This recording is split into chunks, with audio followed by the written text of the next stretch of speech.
United Nations UNDP ने सर्वे की और 2013 से 2018 में जो सूबे में सबसे तेजी से गुर्बत कम हुई वो पख्तूनख्वा था सारे पाकिस्तान।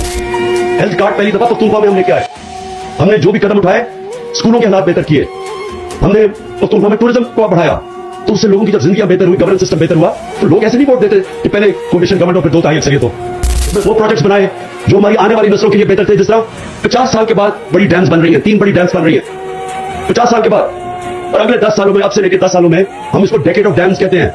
10 सालों में 10 डैम्स बनेंगी इंशाल्लाह। ये 50 साल में पहली दफा किसी कोई गवर्नमेंट अपने आने वाली नस्लों का सोच रही है। नहीं तो वो आने वाले इलेक्शन का सोचते हैं सारे कि मेट्रो ट्रेन बना दो, उसके इश्तेहार दो, इलेक्शन हो जाए और उसके ऊपर इलेक्शन जीत जाओ। इंशाल्लाह मार्च तक सारे पंजाब के अंदर हर पंजाब के खानदान के पास एक हेल्थ कार्ड होगा जिसमें 7 लाख से 10 लाख रुपए तक किसी भी अस्पताल में, सिर्फ सरकारी नहीं प्राइवेट अस्पताल में भी अपना इलाज करवा सकेंगे वो।